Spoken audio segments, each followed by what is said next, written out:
Je vous donne donc le texte.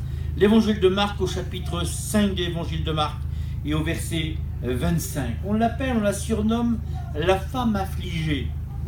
Et puis en regardant un petit peu, et puis là j'ai pris une version donc qui n'est pas vieille, elle est de 1900, qui va nous parler donc de cette femme. Et voici une femme qui était malade depuis 12 ans, s'étant approchée par derrière, toucha le bord de son vêtement, car elle disait en elle-même, si seulement je touche le bord de son vêtement, je serai sauvée.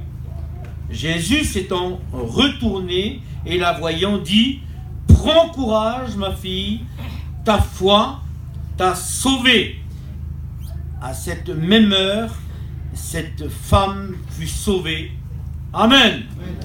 Nos textes à nous, les Louis II, vont dire guéri. Et là, ce traducteur va traduire par ce mot sauvé.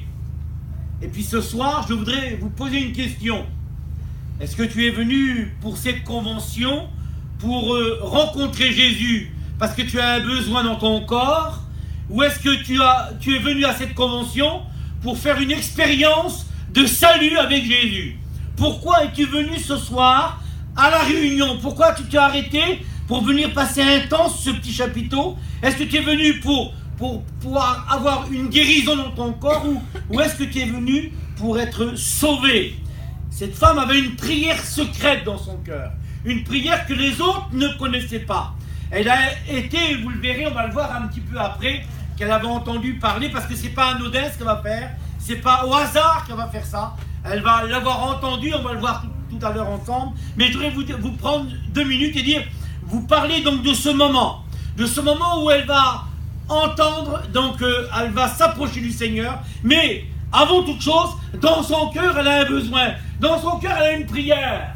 Et je pense que ce soir, peut-être que tu as fait toute cette route pour venir ici, parce que dans ton cœur à toi, il y a une prière, il y a quelque chose que le monde ne peut pas te donner, que malgré ta position, malgré ton argent, malgré ta considération des gens, malgré ta famille, malgré tout ce qui t'entoure, jusqu'à l'heure d'aujourd'hui, eh bien, tu n'as pas reçu ce que ton cœur désire.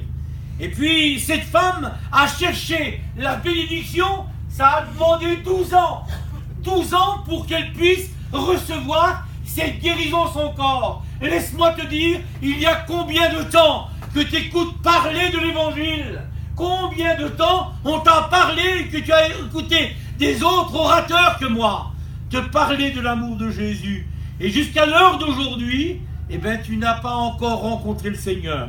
Tu as entendu parler de lui, mais tu n'as pas encore eu cette expérience avec elle, que son saint nom soit béni et glorifié. Elle dit tout simplement ça. Elle dit si seulement, c'est pas grand chose. Elle dit si seulement dans son cœur, sa prière, elle dit si seulement j'arriverai à toucher le bord de son vêtement. Si seulement, et puis ce soir, pendant cette route que tu es venu ici, tu t'es posé des questions, même dans cette journée, en te disant si seulement ce soir, Dieu toucherait mon cœur. Si seulement ce soir, ces nuits d'angoisse cesseraient. Si seulement ces larmes qui coulent continuellement de mes yeux, ce malheur qui m'atteint, si seulement ce soir, ce serait mon soir à moi, ça serait mon jour à moi, ça serait ma convention. Peut-être que cette prière est dans ton cœur. Et puis cette femme, elle a souffert, comme je vous ai dit. Elle a souffert. J'aurais regardé quelques instants cette femme. Cette femme, quand on lit la parole du Seigneur dans l'évangile de Marc, au chapitre 5, à partir du verset 25, il nous est dit que cette femme, elle a beaucoup souffert. C'est la première chose qu'on va entendre et qu'on va voir et qu'on va lire. Elle a beaucoup souffert. Et puis, ce soir, tu pourrais me dire à moi, oui, c'est vrai que j'ai souffert. C'est vrai que ma vie, elle n'a pas été facile. C'est vrai que j'ai eu peut-être une jeunesse difficile. Et puis, jusqu'à l'heure d'aujourd'hui, ma vie, eh ben, c'est que le tourment. Ma vie, c'est que les problèmes. Et puis en plus de ça, j'ai pas d'espérance dans mon cœur. J'ai une crainte qui me suit continuellement. Qu'y a-t-il après la mort? Où est ma place dans l'éternité? Elle avait beaucoup souffert. Elle avait essayé de trouver à travers les médecins, et je ne sais pas moi, à travers quoi tu as essayé d'avoir du bon temps. Jusqu'à l'heure d'aujourd'hui, dans le monde, tu as tout essayé. Les amusements, les discothèques, la drogue, la boisson, je ne sais pas, peu importe. Tu as essayé de trouver le bonheur dans le monde. Il y en a qui se réfugient dans les médicaments. Ils se réfugient dans le sommeil pour essayer tout simplement de faire passer le temps, pour essayer de passer à autre chose. Mais bien sûr que quand tu te réveilles le matin ou en fin d'après-midi, quand tu te réveilles ou quand tu reviens de ton amusement, tes problèmes, tes difficultés t'attendent au pied de ton lit ou devant ta porte. Ils sont toujours là. Elle avait beaucoup souffert. De plus, quand on lit la vie de cette femme et qu'on regarde les détails, sa maladie l'avait même isolée. Sa maladie l'avait isolée même au sein de sa maison. Au sein de sa maison, elle était isolée. Elle ne pouvait plus partager les repas avec les autres. Bien souvent dans sa chambre seule. Sa maladie, quand on regarde sa maladie, elle avait coupé les liens avec sa famille proche. Ses proches ne pouvaient plus se discuter avec elle. Aucune solution, aucun remède ne pouvait venir calmer la douleur dans son corps. Sa maladie l'a condamnée à rester dans la souffrance, je marquais, physique et émotionnelle. Et puis en plus de ça, sa maladie l'avait coupé de la synagogue, l'avait coupé de la relation avec Dieu. Elle ne pouvait plus aller à la synagogue, elle était dans l'isolement total. Alors je crois que certainement que cette femme-là devait vivre un moment difficile, une dépression importante. Et puis je pense qu'elle avait tout essayé, puisque la Bible nous dit qu'elle avait dépensé tous ses biens pour essayer de trouver quelque chose qui vient la calmer. Et puis les jours passaient, les mois passaient, les années se succédaient, sans trouver la solution, sans trouver l'apaisement dans son cœur. Elle était là et elle attendait tout simplement la mort. Voilà ce que résume sa vie. Voilà comment on pourrait résumer sa vie par rapport donc à sa situation. Et puis, j'ai marqué là en rouge, il y a eu cette journée, il y a eu ce jour. Et puis pour toi ce soir, il y a eu ce moment, il y a eu cette convention, il y a eu ces réunions, il y a eu cette invitation ce soir, où on va le voir ensemble si vous le voulez bien, l'évangile de Marc au chapitre 5 et au verset 27, il est marqué « Ayant entendu parler de Jésus ». Elle a entendu parler de Jésus. Tu as entendu parler du Seigneur. Tu as entendu les témoignages ce soir. Tu as vu autour de toi dans ta famille, quelqu'un de proche t'a témoigné, que tu connaissais et que tu as vu transformé par la puissance de Dieu. Tu as vu les foyers qui étaient divisés, des foyers qui étaient détruits et que Dieu a unis et que Dieu a béni. Alors dans ton cœur à toi, tu as pensé ce soir, et si il pourrait faire quelque chose pour moi? Ou est-ce qu'il pourrait faire quelque chose pour mon foyer? Que son nom soit béni et glorifié. Il a fallu qu'elle rencontre une femme par rapport donc à ses problèmes. Et quand on regarde le Seigneur, quand Jésus se déplaçait, il n'y avait pas que des hommes qui ont suivi Jésus. Il y avait ses disciples. Mais la Bible nous dit, dans les évangiles, il nous est dit qu'il était suivi par des femmes. Il était suivi par Marie Magdala, par exemple. Ou il était suivi par d'autres femmes. C'est marqué dans la parole de Dieu. Des femmes qui l'aidaient financièrement et qui aidaient donc les apôtres à leur faire à manger, certainement, et à s'occuper de leur linge. Enfin, ils les suivaient. La Bible nous en parle. Mais c'était des femmes qui avaient fait des expériences avec le Seigneur et qui avaient été guéries, qui avaient été bénies par Dieu. Alors donc, eux aussi, ils avaient un message. Eux aussi, ils avaient un témoignage à donner.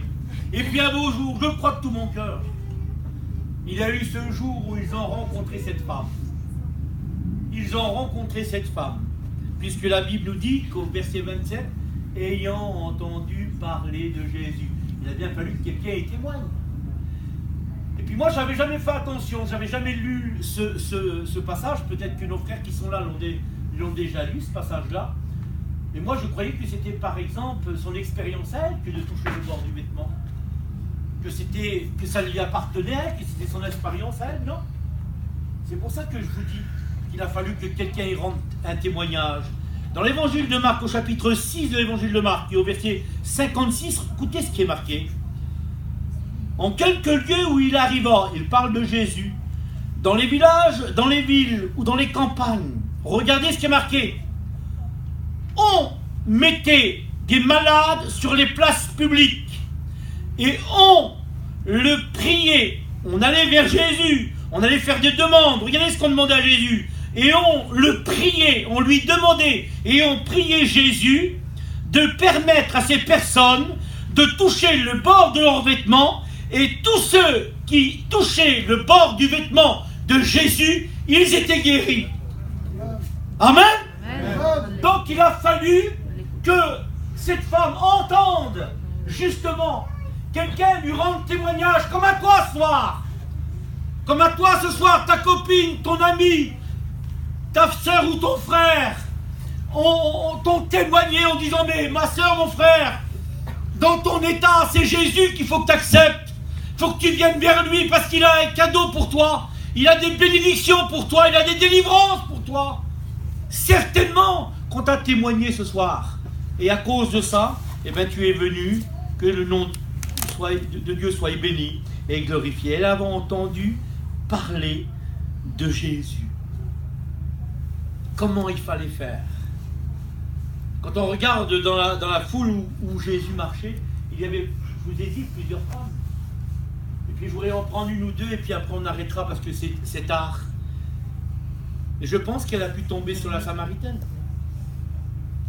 Cette femme qui elle avait essayé 5 fois de refaire sa vie. Désespérée. 5 fois, elle a essayé de refaire sa vie. 5 fois, elle a fait un nouveau départ. Elle a essayé. Combien de fois que tu as essayé d'arrêter de te droguer, d'arrêter de boire, d'arrêter ces médicaments qui te font mal? Combien de fois tu as essayé et combien de fois tu as échoué? Cette femme-là, 5 fois, elle a essayé de repartir à zéro. À chaque fois, c'était la catastrophe, c'était l'échec dans sa vie. Une dépression, des échecs, une vie dissolue, une vie loin de Dieu. Et puis même quand elle va rencontrer le Seigneur, en plus de ça, qu'elle a été mariée 5 fois, en plus de ça, Jésus va lui dire, le mari que tu as n'est pas ton mari. Ça veut dire qu'elle est au respect que je vous dois. En plus de ça, elle avait débauché un foyer. Puisqu'elle dit, celui qui est avec toi n'est pas ton mari, il est le mari d'une autre en un mot. Sa vie était complètement dissolue. Et puis elle va rencontrer Jésus. Le jour où elle va rencontrer le Seigneur, Jésus lui donne un rendez-vous. C'est un rendez-vous qui a été donné par Dieu, comme ce soir. Elle va parler au Seigneur, elle va demander au Seigneur de l'eau. Elle va dire, eh ben, donne-moi de cette eau, Seigneur. Parce que Jésus dit, moi si je te donne de l'eau que je vais te donner, tu n'auras plus soif, tu n'auras plus besoin de venir dans le monde. Eh bien laisse-moi te dire ce soir, si tu veux demander de l'eau à Jésus, si tu veux demander de l'eau à Dieu, l'eau qu'il va te donner, la Bible nous dit qu'elle va jaillir jusque dans la vie éternelle. Jésus est capable de le faire. Cette femme, donc c'est pas anodin, elle a suivi les conseils. Et puis merci Seigneur si ce soir tu suis les conseils. Elle a dit, si je peux toucher le bord de son vêtement. Dans nos Bibles à nous, c'est marqué guéri, là c'est marqué sauvé. Et la Bible nous dit que sur l'instant même, elle a été sauvée. Est-ce que tu veux être sauvé ce soir? Est-ce que tu veux rencontrer Jésus comme ton sauveur personnel? Je n'irai pas plus loin, puisqu'il est tard. On va prier le Seigneur, si vous le voulez bien.